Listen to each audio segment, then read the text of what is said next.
Are live on the air here on the YouTube channel, Max Talks Movies. And today, Joe and I once again are back as always. And we're continuing a follow-up to last week's ranking where we ranked the Star Wars villains. Today, we'll do the polar opposite and do the Star Wars heroes. That includes not just the movies, but also Clone Wars TV show, the Rebels TV show, and the Mandalorian.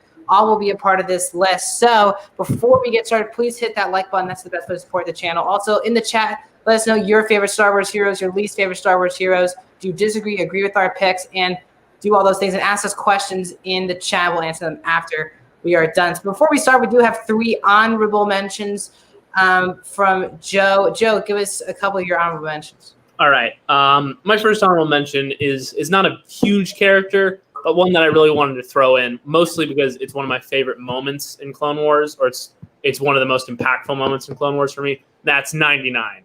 The defective clone trooper who works at the Kamino base, who sacrifices himself in the line of duty. He doesn't have a huge impact on the story overall, but I feel like that moment is such a great. It's such a great arc, such a great episode. I figured I'd give him a shout out on my honorable mentions. My other 2 honorable mentions, I've got Chewbacca and Princess Leia.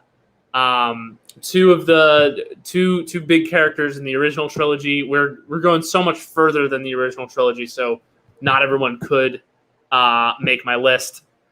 But Chewbacca is such a steadfast companion to Han Solo, even though he, we don't understand what he's saying most of the time. You get a lot of emotion from those roars. He's probably the reason a lot of them are still alive in a lot of situations. And I think him being in the new trilogy was really helped keep it connected to the Star Wars universe. I think other characters did that, but Chewbacca was a much more subtle touch that just kind of made you feel like you were in it. Princess Leia, I don't really know what to say about her. I really enjoy her character, but I don't have a lot to say, and that's why I didn't put her on my top 10, just because I can't talk about her for a prolonged period of time. I think her relationship with Han Solo is great. Her in the new trilogy is also really good because of the emotion it brings out of Kylo Ren, other characters. I couldn't think of a spiel to give her, but I wanted to throw it out as an honorable mention. Yep. I have 3 as well, just like Joe. My number 13, my second honorable mentions is Rey. Rey is my first honorable mention. I do enjoy Rey a lot in the new trilogy, but I don't connect with her as well as other characters just because her backstory completely changed from Last Jedi to Rise of Skywalker, and you can't really get on board if that's happening. My number 12 is my favorite, actually, my favorite hero in the new trilogy, and that is Poe. I love Poe, always did, always wish he got more screen time. And again, what screwed him up was the fact that they gave him a little backstory, which was very unnecessary in Rise of Skywalker as well. But he was really good in The Force Awakens. Really, he was really the best in. And then my number 1 that just couldn't make my list is Ezra from Rebels. I love Rebels, as I've talked about on the show a lot. Ezra's a really great character. The fact that he went from just being just a real loner kid in his hometown. He's not, his parents haven't come back. They're rumored to be dead. And then he gets found by Kanan and the rest of the rebels as a Jedi, and he begins to train with Kanan. And the way he progresses and the ending of Rebels is really heartfelt for his character. Is he dead? Did he stay alive at the end of Rebels? We really don't know. And that's because of it. We're so fascinated by that because of how great of a character Ezra Bridger is. And I would love to see him, if he's alive, to come back and possibly a live action for him, because what a great character he was in that 4 seasons of Rebels. But now it's time to move into our top 10, Joe. What is your number 10? My number 10, I have at 10 for a very specific reason, and that is Anakin Skywalker.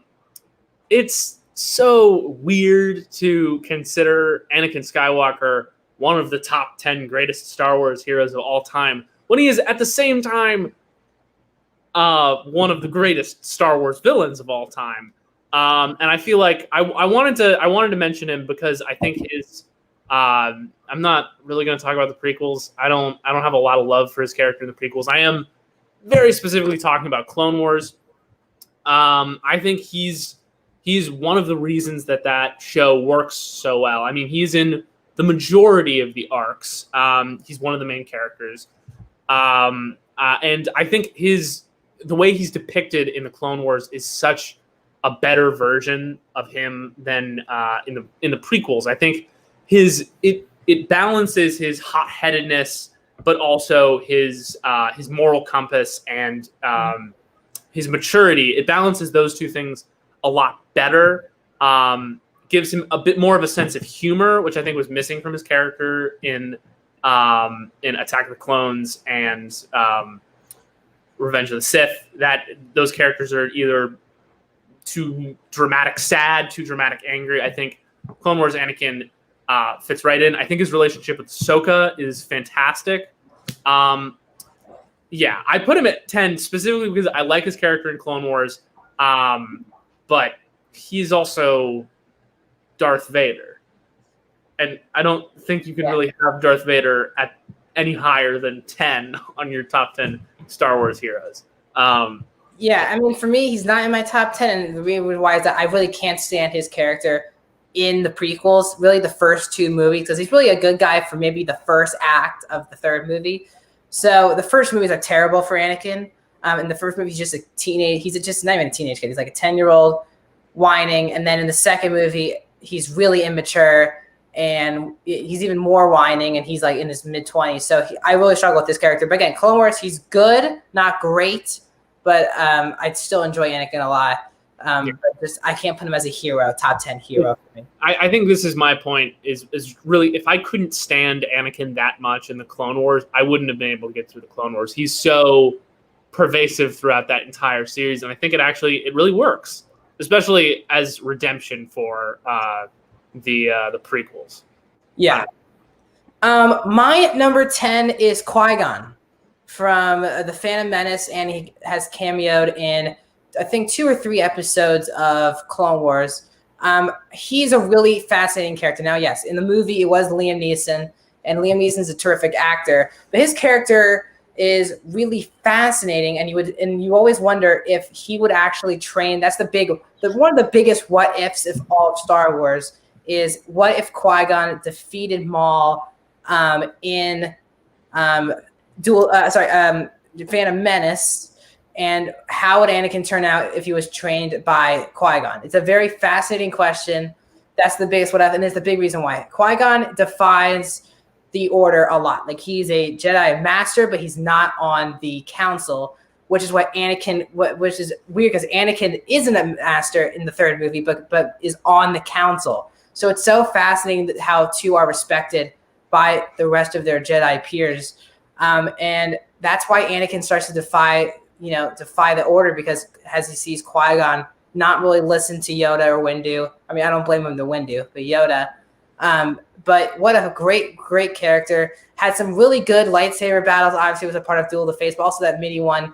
The fact that he bet on Anakin in the first movie as well. And then he pops up and we find out that in Clone Wars that he's the reason why Yoda goes to Dagobah, and he is the first Force ghost, basically, technically, that we see in Star Wars.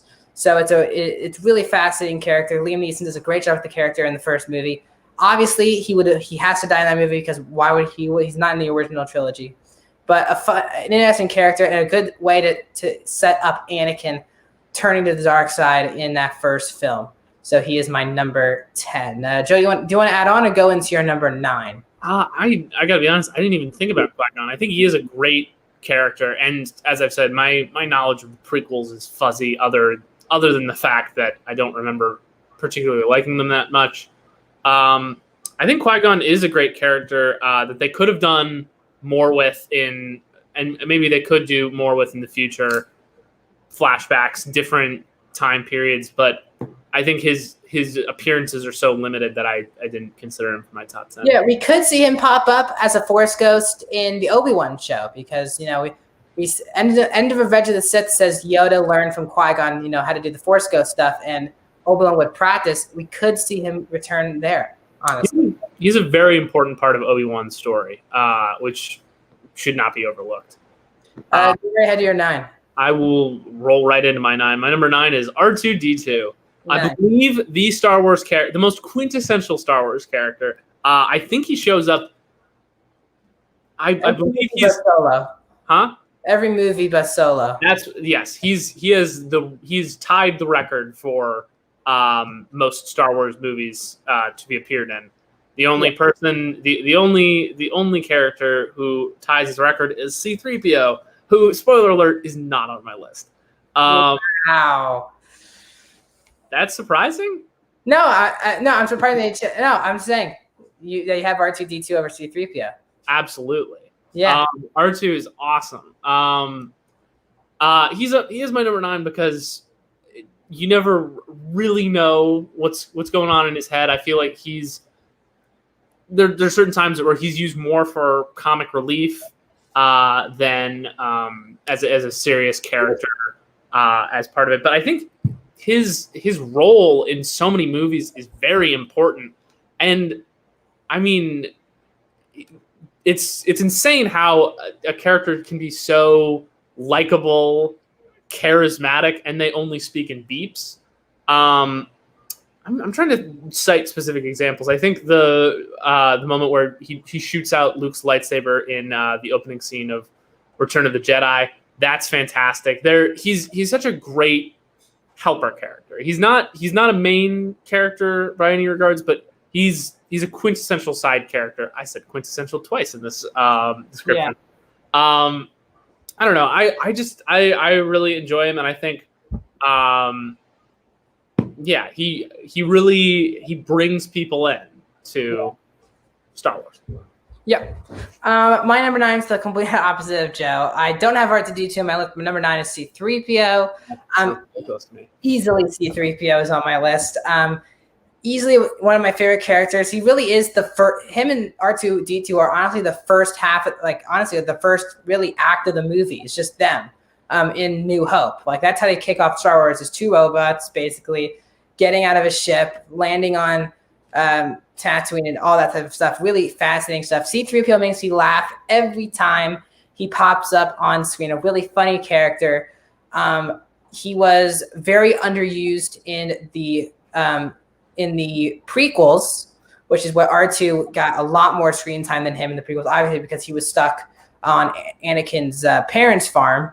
So I found that a bit disappointing. But he does get, obviously, he's really great in the original trilogy, especially when he becomes the god to the Ewoks in Return of the Jedi. That's such a funny moment.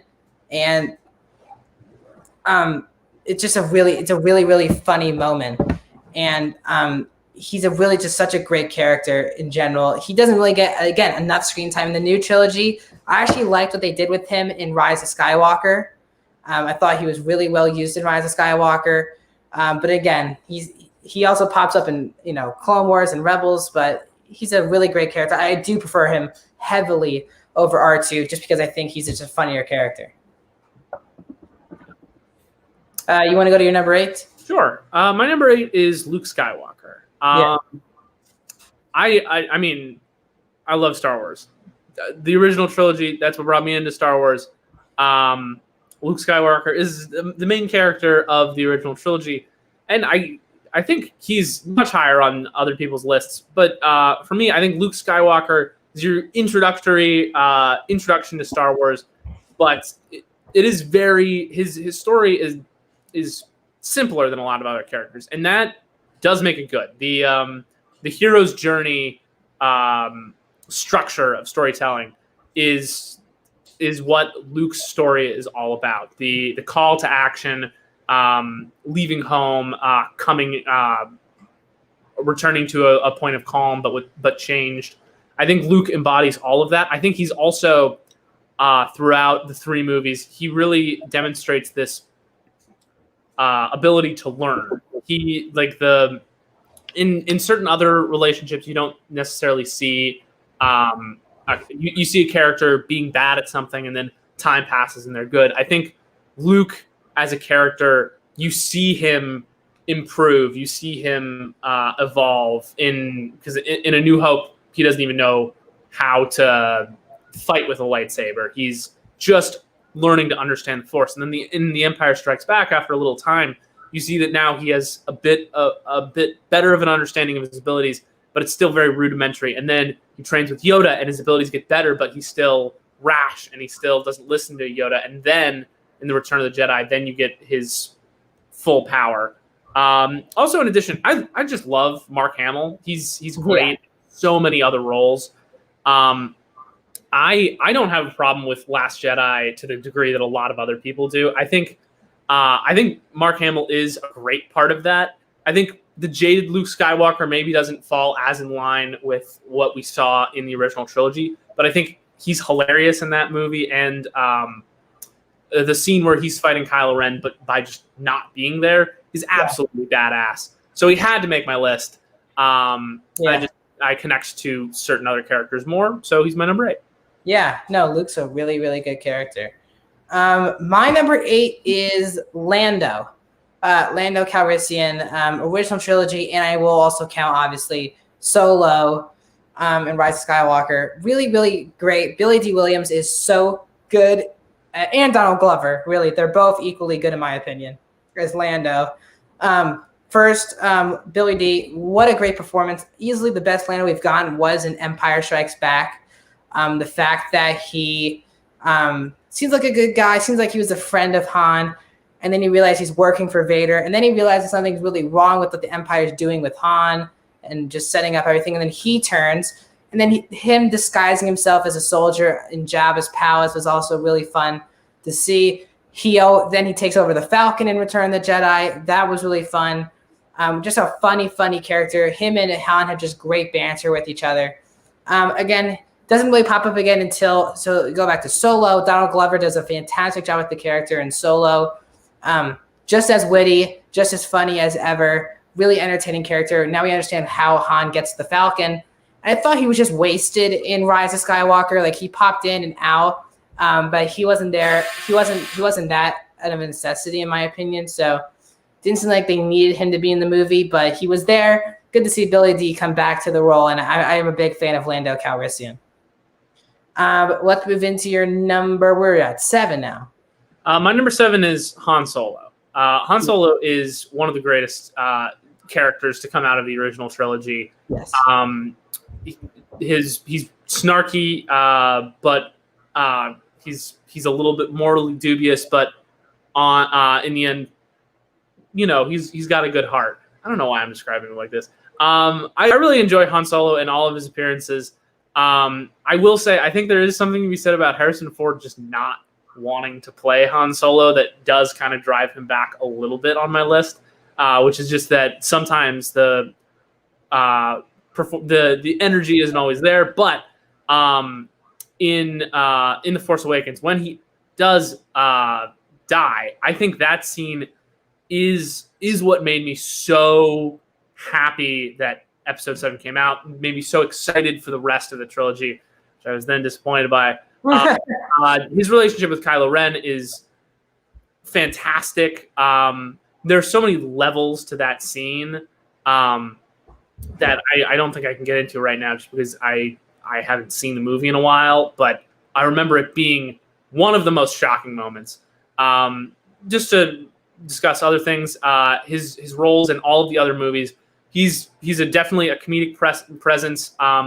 He also opens up the Star Wars world a little bit more to this idea of smuggling and not being involved in the galactic war. He represents the side that doesn't care about good and evil, and I think that opens up so many interesting story narrative arcs that are explored later throughout the movies. I really enjoyed Solo. I think a lot of people hate on it. I don't think it was an entirely necessary movie, but I thoroughly enjoyed it. I don't know how to pronounce the actor of young Han Solo's name. Is it Alden Ehrenreich? Alden Ehrenreich. That's okay. I'm going to forget that by the time this video is over. But Alden Ehrenreich does a great job. I think also it sort of shows you how Han Solo gets a little bit more jaded, because he has a little bit more energy in that movie. I don't know. I really enjoy Han Solo, but as I said, I got more characters that I've probably just, seen more recently that are higher up on my list. Yeah.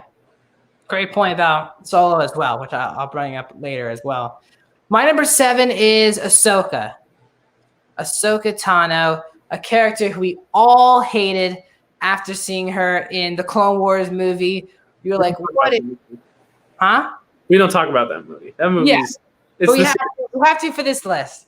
Everyone hated that movie, and everyone hated her in particular. And then they went to the TV show, and she became once you were watching that finale of this past season of Clone Wars, you really feel like she was arguably the strongest character in the entire show. And then she pops in, and I'll talk about Rebels in a second. But Clone Wars is so fantastic for a lot of reasons, but she's one of the biggest reasons why. She's not like that whiny like Anakin was in the prequels, in the movies. She's super young, and she's training underneath Anakin, which is super fascinating because Anakin is going through so many mixes of feelings, but it seems like the closest person in his life throughout everything was actually Ahsoka. Obviously, if you just watch the movies, it's Padme, but in the show, you really see it's Ahsoka. It's the closest person to Anakin. And they have a really great bond. And Anakin really, really cared for her. And maybe that's one of the big reasons why he doesn't trust the Jedi in Revenge of the Sith, is because they kicked Ahsoka out of the Order. And Anakin just couldn't trust them anymore. And that was kind of what the show is implying. She also has a lot of great mini arcs in the in the Clone Wars. And then she pops in Rebels, and her versus Darth Vader in Rebels is easily my favorite lightsaber battle, meaning lightsaber dueling itself and the emotion of it in any Star Wars TV show. It really hit me hard emotionally, especially when she cuts Vader's mask half, and you can see Vader's mask, but you also see Anakin's eye, and it has the Sith color to it. It's just such a powerful scene, and you can hear Anakin talking to Ahsoka as Vader, and it's really, really powerful. And then she's so great that the final shot of Clone Wars is Vader remembering Ahsoka, basically giving us a reminder that there's still some good in Vader. Just a powerful character, very inspirational character to TV shows, and it seems like that she will be in this upcoming season of The Mandalorian, which could really damage her character or could really help her character. We shall see, because it comes out, The Mandalorian, this month. Joe, let's move into your number 6. So glad you brought up The Mandalorian, because The Mandalorian is actually my number 6. Nice. He's only known as The Mandalorian. Mando, we got no name for him, but I think The Mandalorian is, just as a show, is one of the greatest things that happened to Star Wars in a while, especially with The Rise of Skywalker being such a disappointment. I will not stop bashing on this movie so long as we're talking about Star Wars. Yeah. But The Mandalorian was pretty much the reason I got Disney Plus.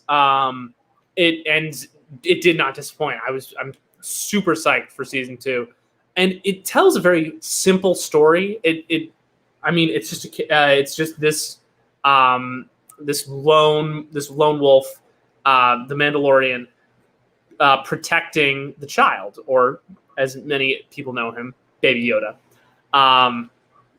who's also fantastic. Yeah. But I think there's just something to be said about the simplicity making it fantastic. It's a Western in space. He's a cowboy. Mandalorian armor will always look amazing. Mandalorian weapons are just great. I think there's also something to be said about how fantastically Pedro Pascal plays the Mandalorian, because he's wearing that helmet throughout the entire season, minus one scene. And to be able to give off the emotions, the wit, the sarcasm that he does, with just like moving his head in slightly different ways while there's just a blank expression on his face, is phenomenal. And it makes that show so much better. I will say he's not he's not a grand hero. He's not one of the saviors of the universe. But I think, again, there is something to be said about these smaller genuine moments, which is like he doesn't care about a lot of things, but he cares about this child, and that is what's motivating his actions. And that's really fascinating. And I don't think we've quite seen a story like that. So I'm really excited to see where the rest of the Mandalorian goes. Yeah, I mean, he's not on my list, but I really like it because, as I said, for me, he's not powerful, not like meaning it, but he didn't hit me hard enough to put him in my top 10, like connect with him enough. But obviously, probably the more seasons we get of the show, he'll probably be on this list. But for me, as of now, can't. My number 6 is the last TV show character I'm going to bring up. My favorite TV show character in all of Star Wars, and that is Captain Rex. Is easily number 6 for me. I love Rex so much. And the fact that he's part of Anakin's battalion in the Clone Wars is so brilliant because he's not like Cody at all. You know, Cody's with Obi-Wan, super stern, gets his job done, doesn't really mess around. Rex and Anakin both do crazy things, and they trust each other a lot. And then you get to that last season of Clone Wars, and boy, does it hit you hard when Rex is trying to shoot Ahsoka. It's really heartbreaking. And he's such a great character. Obviously, D. Bradley Baker voices all of the clones, but Rex is just such a leader of his own. And Obi-Wan even trusts him. You know, he's Anakin's guy. And the fact that Rex doesn't go with Anakin to kill all the children, and not that whole thing explaining in the last season was also brilliantly done.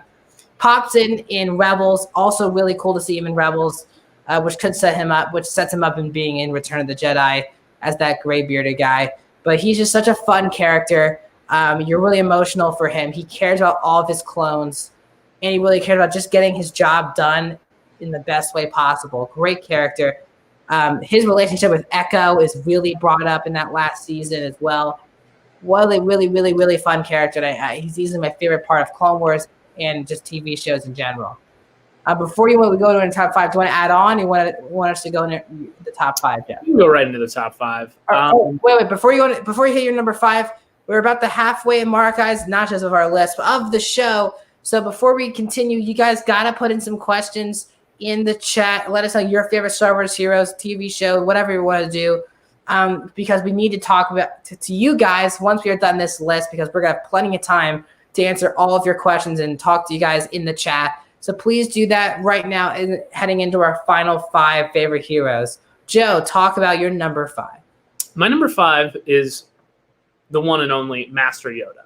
I think Yoda is a great mentor character, is probably one of the best in all of movie history because of how much he forces his pupils to learn how to learn. And I think that's not something you see in movies a lot. Or if you see it now, it's probably because of the way that Yoda was depicted, which is, I mean, he talks in a very confusing way. It's backwards and forwards, all jumbled up.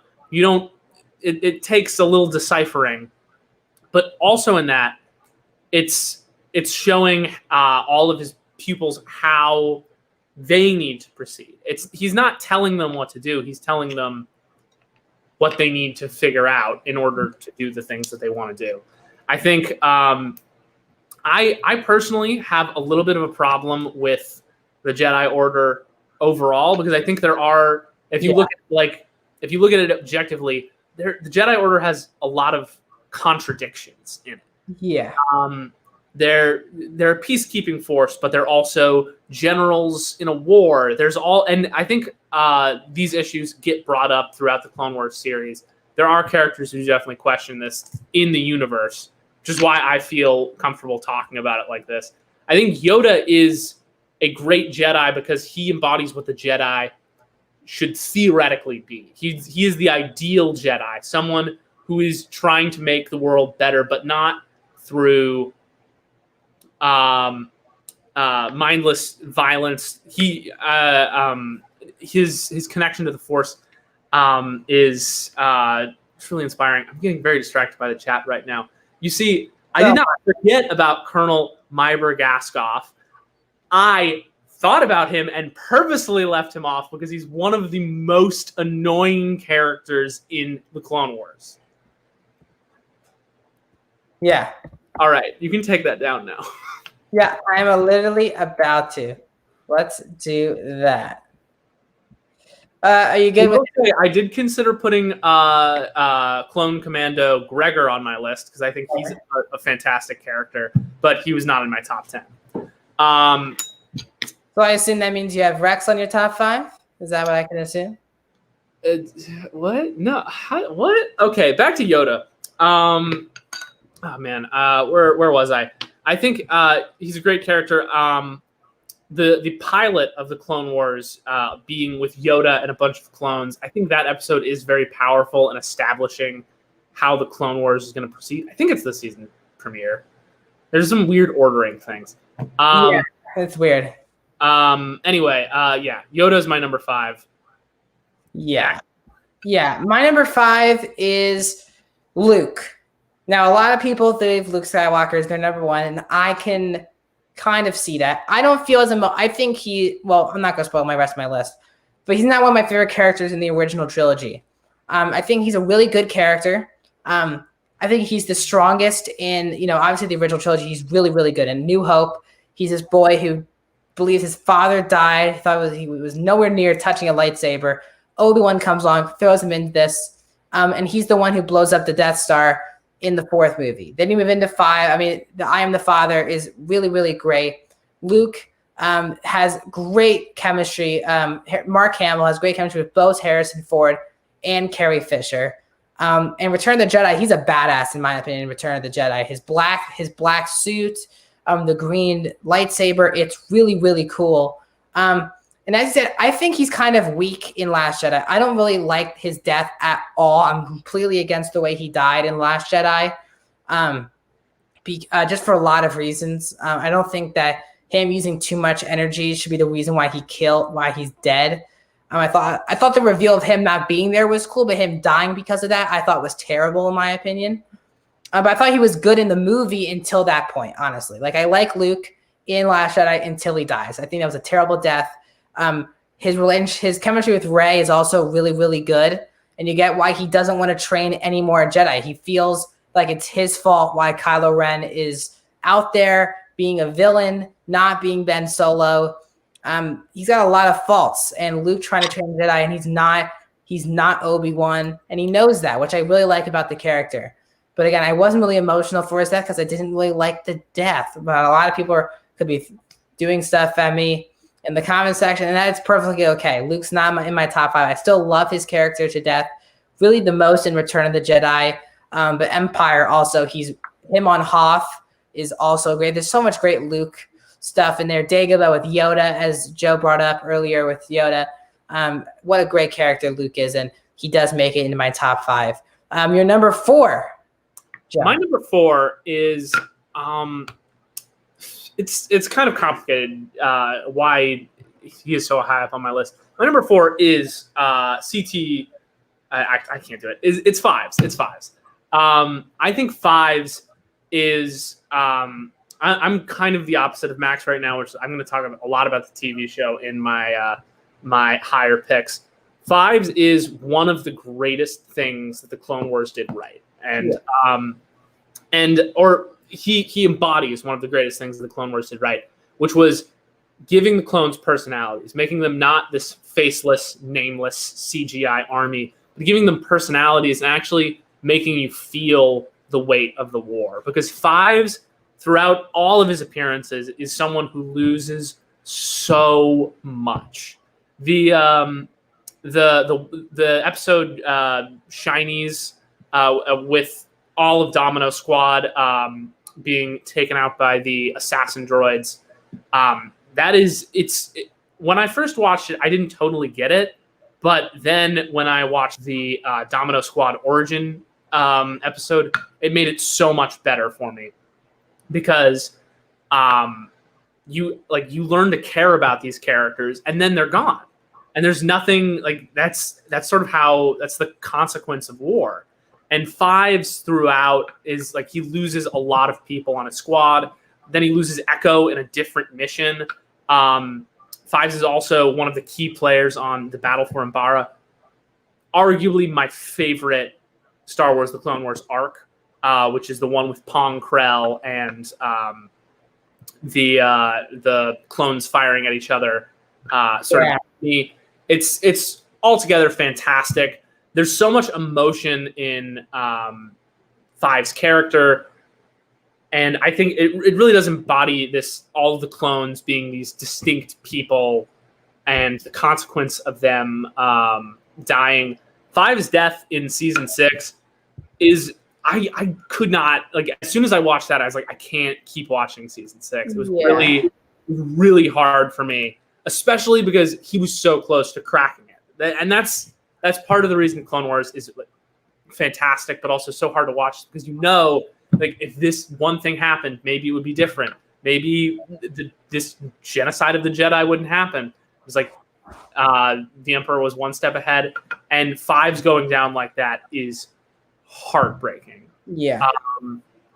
There's so many different clones who have you're introduced to and you fall in love with, and then they die. And I think it's crazy how well the Clone Wars pulls that off. So Fives, and to a spiritual extent, the rest of Domino Squad is my number 4. Yeah, I do love Fives as well. Yeah, my number 4 is Princess Leia, who Joe had as an honorable mention. Is easily in my top 5. What a great, powerful character. One of the best female movie characters, honestly, of all time. Carrie Fisher does an amazing job. Her character is also very fascinating to Luke in the fact that obviously they're brother and sister. But Leia grew up being a princess on Alderaan, and then she watches the planet blow up in the first half of the first movie. And then she transitions into basically being a badass in the original trilogy. In the 5th movie, obviously the romance between Han and Leia is honestly one of my favorite romances in movie history. Beautiful romance. Harrison Ford and Fisher had amazing chemistry. And it didn't come off as natural as it normally does, but I like that about that. She was calling him crazy names. It was hilarious. When they finally kiss, it's so rewarding. The I love you, I know line in Empire as well is really powerful. It's just she's a great character. You move into Return of the Jedi. I don't really love her being basically a sex slave for Jabba in the 6th movie, basically. But when she gets out of there, she's also really good. Really, really solid. The fact that she has the Force, by the way, sorry, I missed that in Empire, and she goes back to Luke is great. The reveal that she's actually Luke's sister is always really, really endearing. And then, as actually Joe brought up earlier, she's really well used in obviously not really well in Rise of Skywalker because she died before then, but she was used really well in both Force Awakens and really Last Jedi.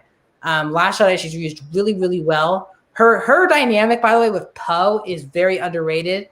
Poe learns a lot from her in Last Jedi. The fact that Poe just wants to blow stuff up. He's not really focused on a mission. He's just focused on really statistics of what he's doing. And Leia teaches him a lot in that movie.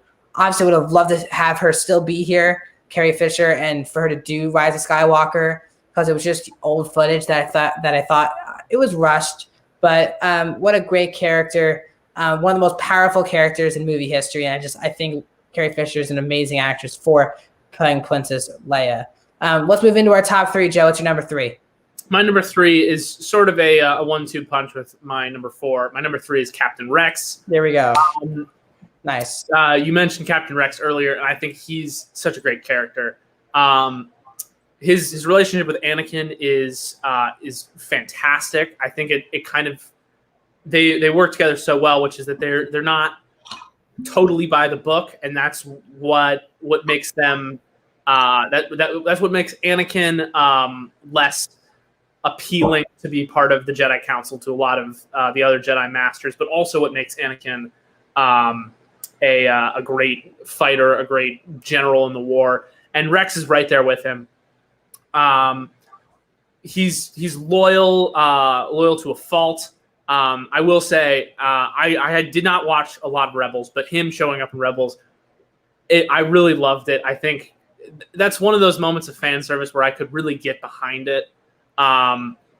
Obviously, him in season 7, you mentioned earlier, when he's trying to kill Ahsoka, that's so hard to watch. And when Ahsoka finally gets him to snap out of it, it's great. But it also it acts as such a great it's sort of a retcon, which is that Anakin is this very specific character in the 2 movies, and they can't do anything in the Clone Wars series to change that.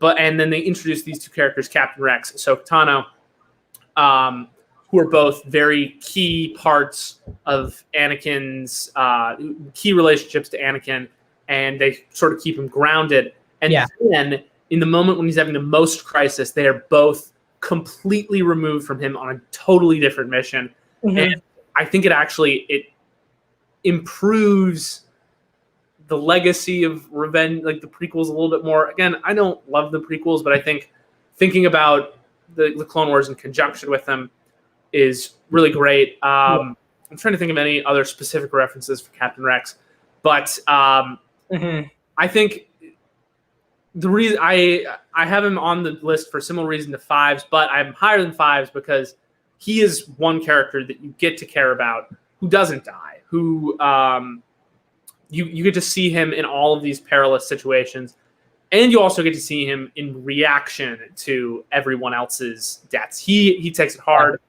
Him desperately trying to go after Echo, that was a great way to start season 7. I can't think of anything else off the top of my head, but I love Rex as a character. One of my favorite parts of the Clone Wars, so he's my number 3. Yeah, and also there's a lot of unanswered questions with him. Why did him and Ahsoka split up after the end of Clone Wars? Because they haven't seen each other in a long time when they meet for the first time in Rebels. So we need to really figure out that, in my opinion. Where did the 2 of them go? Which we could find out in The Mandalorian. My number 3, Joe, is Yoda, who you talked about earlier. I love Yoda. Now, honestly, the prequels, very underused. And I'll talk about my issues with him in the prequels in just a second. But he's great in the original trilogy. Him in Empire Strikes Back is actually my highlight of that movie. Him training with Luke is so fantastic. So fantastic. I think that Yoda training with Luke is so powerful. Yoda is also hilarious in Empire Strikes Back. Like, he's easily the funniest character in Star Wars up to that point. And that's why I didn't really love him in the prequels, because he wasn't as witty as he was in Empire. And then I'm not a big fan of CGI Yoda bouncing around, fighting people. It doesn't really work for me. Now, the lightsaber battle versus Palpatine, that was good in my opinion in Revenge of the Sith. That worked better. But him doing that against Dooku made no sense. Like, I don't like him just bouncing around. It didn't really feel that great. And like, this is what we're waiting for, Yoda with a saber and he's just bouncing around. So I'm not a huge fan of that. His death is also the most powerful death, in my opinion, and maybe all of Star Wars in Return of the Jedi. The fact that he tells Luke that there's more, it's not just Luke. He has so much experience. Everyone looks up to Yoda. Everyone really strives to become as powerful as Yoda. He's the top. I hate Windu. I always like, why are you looking to Windu for help? Just talk to freaking Yoda. And Yoda was used pretty well in Clone Wars. He didn't do as much as he did in the prequels in Clone Wars, but he did a good job as well. Especially when he goes to Dagobah in that, the arc where he goes into the simulation basically. And he in his mind goes to Dagobah and talks to Qui-Gon. That's how we know about the Force Ghost. So Yoda's a really great character. Frank Oz is the voice. What a great voice Frank Oz does with the character. And he pops up in The Last Jedi, and he does another important lesson to Luke. Him and Luke have the best chemistry, and that's why he's in my number 3. Joe, you're number 2. My number 2, we talked about a little bit earlier, it's Ahsoka Tano. I think you're dead on. She is insufferable in that first movie. Yeah. And it's a movie that I don't think about that often because I don't really want to think about it. But throughout the rest of the series, she grows so much. She has one of the it's not overt. It's not the purpose of the show, but she does grow up a lot. She changes, her style of fighting changes. 1 lightsaber, 2 lightsabers, stuff like that. She gets more proficient with Force abilities, and she starts going on these solo missions by herself. And those arcs, there are some arcs in Clone Wars that I'm not the biggest fan of. On a rewatch, I might skip over them. Especially this past season, her arc with the two sisters. I'm not the biggest. I don't want to talk about that arc. That arc was there we go. Clearing time. If we could have just had like an even longer Bad Batch arc, I would have taken that. With Ahsoka, that would have been amazing.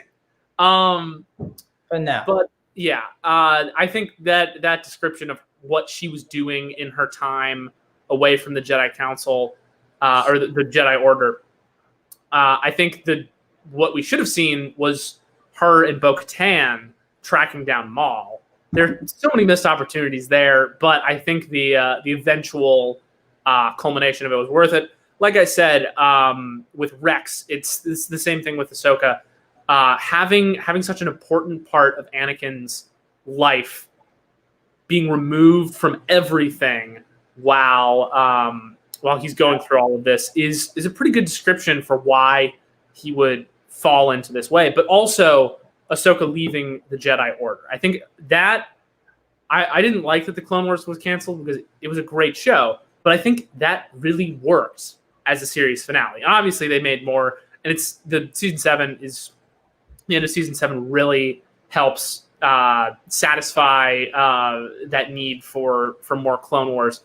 But that was such a powerful arc, which is the Jedi Order loses faith in her. They don't believe in her. And then she realizes she doesn't believe in them anymore. And that was such a growing moment because there are a lot of Jedi who realize that the way that the Order works is not the way that they want to work. And that moving away is always pretty crazy. I don't know what else to say. I'm just having a hard time elaborating on all these characters.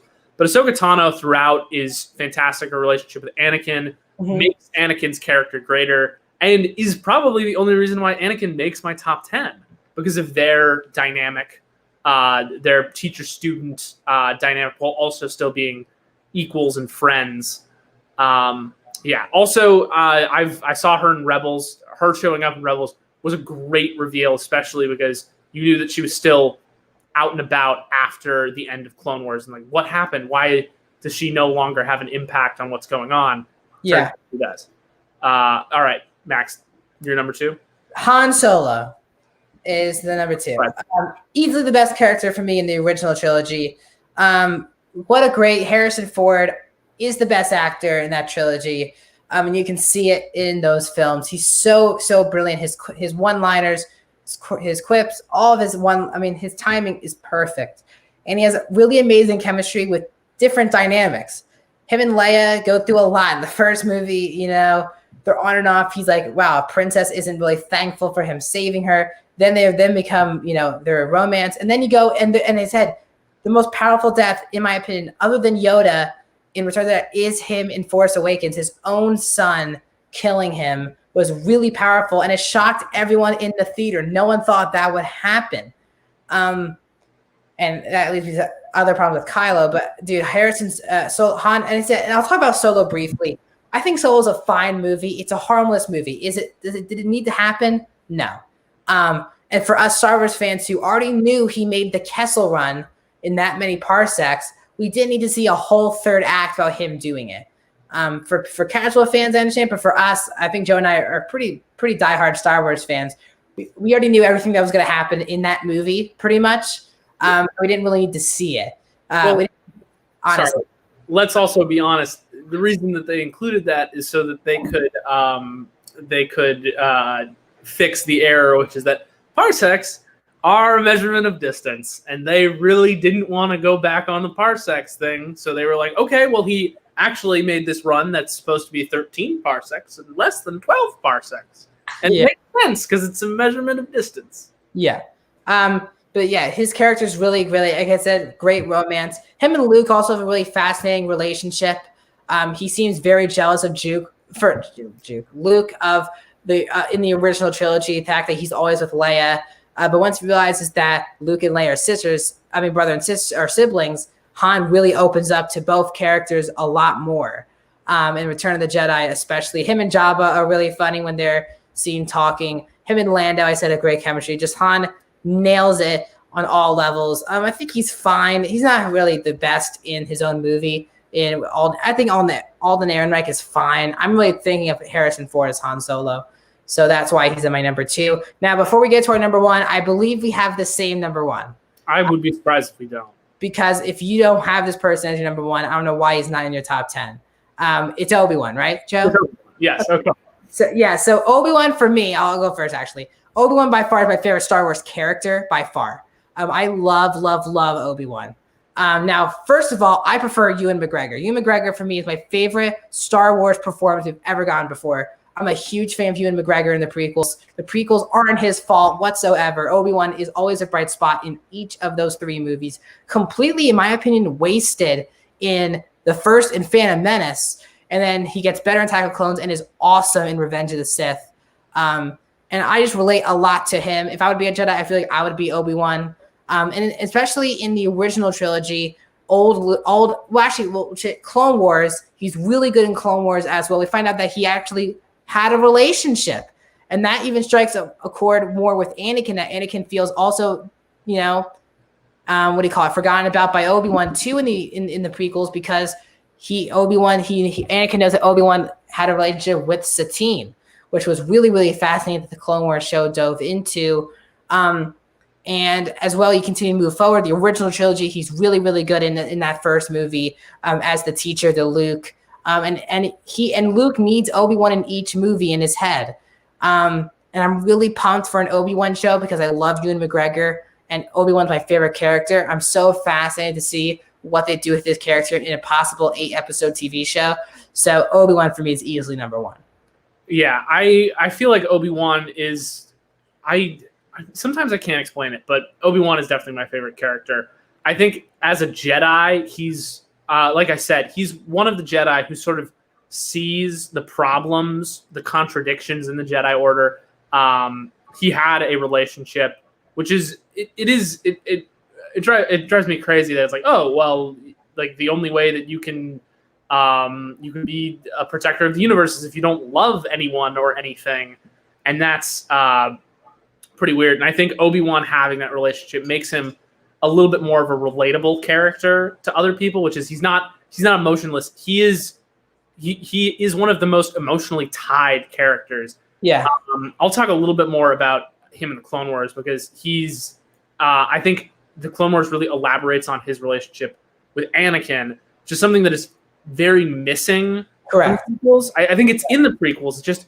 It's not quite there. It's a lot of telling and not showing, whereas the Clone Wars is showing and telling, but it really shows you this relationship they have where they're not too far apart in age, but Obi-Wan is a little bit older, so it's not so much that Obi-Wan's always trying to teach Anakin, but it's always that Obi-Wan is sort of there to remind Anakin, is like, hey, what you're doing is reckless, and Anakin saying, yes, I know. He's like, okay, because he actually has faith in Anakin, and that's so powerful.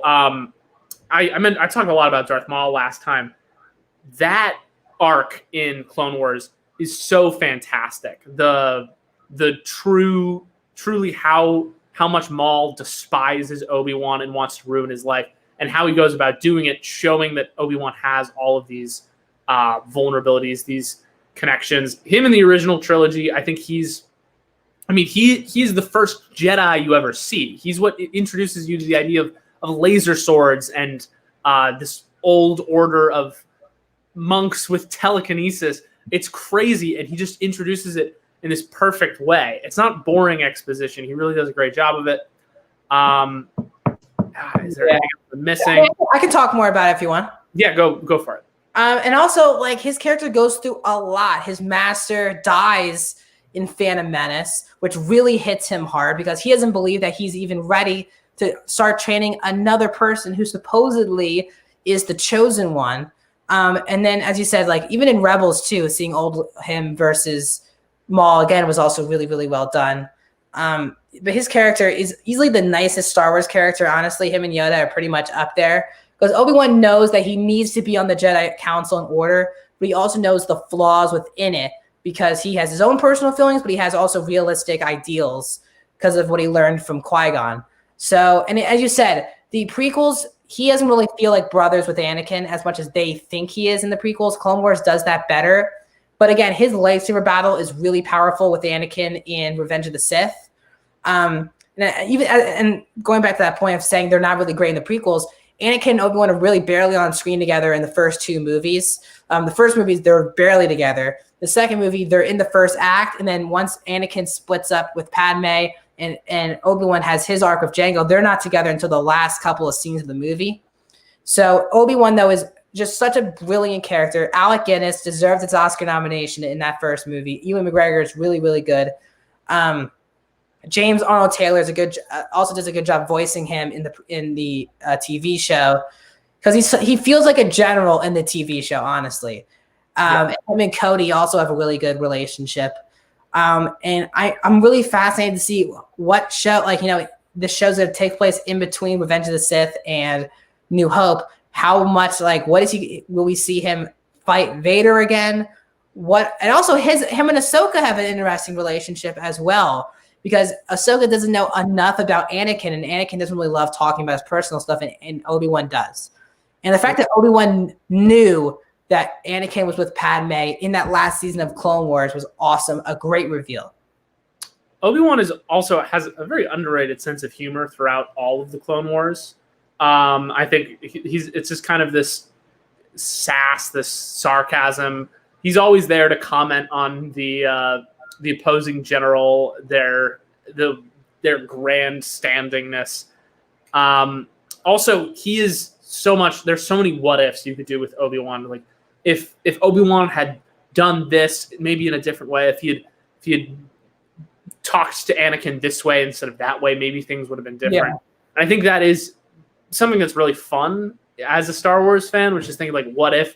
But also, it makes it all the sadder when you realize, like, no, this was inevitably what was going to happen, and Obi-Wan does have to take down Anakin in that moment. And if you think about that battle, it makes their much shorter confrontation in A New Hope all the more powerful, where Anakin as Darth Vader is like, I've grown, I've become more powerful than you ever could be. Obi-Wan's like, it's not real growth. You've grown angrier. You've gained more resources, but you haven't changed at all. And I'm not even going to I'm going to distract you long enough for Luke to get away, but I'm not even going to try to put my full might into fighting you, because it's not worth it. And I don't need to anymore. Yeah. I think that conclusion to his character arc is a very powerful way of ending as his death. There are so many things in Star Wars where if you watch something with the context of another show or another prequel, it makes these moments so much better. Yeah. Before we go, we have a couple questions here from the Rusty Spork. Which character from the original trilogy would you like to see show up in The Mandalorian? So for me, there's two main ones that I believe are actually realistic and probably will happen. Now, obviously, we've kind of already been confirmed that Ahsoka will be in it, that Bo-Katan will be in it. My two are, I think Boba Fett will be in the show this season, possibly, because it seems like that guy who pulled up, we saw his boots, the person's boots pop up in that sand scene at the end of episode 4 or 5. We didn't see who it was. I think that was Boba Fett. And for me, I think Jabba the Hutt kind of has to show up. Jabba can show up. So I guess Boba Fett for me is kind of the main one that I think should pop up and realistically will in The Mandalorian. I think Boba Fett there have been rumors that he's going to show up in The Mandalorian. But in terms of who I'd like to see, I would love to see Luke Skywalker. And I think with the plot, from what I understand of the trailer, the plot of Mandalorian Season 2, it might be possible. I mean, realistically, they would have to cast, a younger Mark Hamill or do like the weird CGI de-age thing. It would work very well. So I don't think it's exactly realistic, but I think the idea that the Mandalorian is supposed to bring the child back to the Jedi, and at this point in time, this is when Luke is trying to, set up a new Jedi Order. I feel like that could be an interesting story arc. Do I think it's realistic? Not really, but I think it would be cool. If you could have dinner with 3 Star Wars characters, who would you choose and why? Joe? Luke, Obi-Wan, Yoda. I think they're 3 of the the wisest characters in Star Wars at given points in time, and I think they also represent very different points in the Star Wars timeline. Yoda has obviously been alive for like 800 years. Does he have like I don't remember if he has a I think it's like 900. 900? It's something like that. But I think there's a lot of wisdom that can be gained from Yoda. I think like I said, I think Obi-Wan would just be a very fun person to hang around with at any point in his life, except for the Phantom Menace. I think he definitely has a lot of life experience that's also very different from Yoda. He understands that in the world that there isn't this ideal. You can't be as idealistic. And then with Luke, I think he's seen again. He didn't even really witness the original Jedi, and his interpretation of the Jedi is so much different than anything else that had been. I think it's an expansive group of people throughout history, all with very nuanced and unique takes on the world. That I think could be applied to my life, maybe. I don't know, I could be a Jedi. Last question here really quickly, Joe. Let's answer this really quickly. If you have to pick your favorite character on a fight scene alone, I would still pick Obi-Wan, honestly, because my favorite lightsaber battles in Star Wars, honestly, have been Duel of the Fates, and my favorite lightsaber battle is him versus Anakin in Revenge of the Sith. So I would still pick Obi-Wan. I would probably pick Obi-Wan too. I think that's just because he has so many great ones. Anakin's a good one too. Anakin's a really good one. I'm trying to think if there are any. Maul has good fight scenes. Well, if we're talking about heroes, I would 100% say Maul right now if we were doing any Star Wars character. Yeah. I would consider Qui-Gon. I think Qui-Gon is Qui-Gon too. The Duel of the Fates as well. I think Obi-Wan is a little less experienced. I'm trying to think of any characters we haven't mentioned. I don't. Oh, I mentioned this briefly last time. There's a fight scene between Kit Fisto and General Grievous, which is one of my favorite in the Clone Wars series because there's so much emotion, and neither really comes out the victor. But it is, anything with General Grievous, the 4 lightsabers, it's insane. Yeah, it's awesome. There's also a real emotion there. I don't think Kit Fisto is ever really my favorite character. Hey, a fun list could be ranking Star Wars lightsaber battles because there's so many. That could be a really fun ranking. But that is how we're going to have to end the show, guys, today. We're over an hour, so we're at the mark. But we need to end the show. Before we go, Joe and I will be back doing this as much as we want, basically every Saturday we might be moving times, but we'll let you know on my social media. So if you want to follow my social media, go down the comment section down below and in the description below. So I'll be giving you updates on when we're doing the shows, the day of or the day before, more likely the day before. I'll let you know what we're talking about and when it will be on YouTube for you guys live. Joe, do you have anything to promote? You want me to finish up the show? If you want to follow me on social media, too bad I don't have social media. There we go. That's how you promote yourself, Joe. But also, you can find more videos here on Max Talk Movies. If you're new to the channel, please hit that subscribe button. Ring the bell for notifications. I've been really busy. I still have another video left to make today. My Ted Lasso review will come out later today. A lot of reviews. Netflix movie reviews I'm still doing. I had two this past week. And also, I'm at Temple University now. I'm in college. I'm on the radio once a week, every Friday from 9 a.m. to 10 a.m. Pacific time on iHeartRadio. Just search up WHIP. Bring that up, and you guys can listen to me talk sports for an hour every Friday from 9 to 9:55, talking basically Temple football at this point. But those are all the ways I got to promote myself. That's how we're going to end the show. Leave us in the comment section down below when this video is officially uploaded. What ranking do you want to see next? Joe and I really don't figure this out until maybe halfway through the week. So please let us know what you guys want to rank. Do you want us to rank more Star Wars? Do you want us to do different? Do you want us to do like Batman or Spider-Man or any character that you want us to do? Do tell us what ranking you want us to do, and we'll see you guys next Saturday live on the air on Max Talks Movies.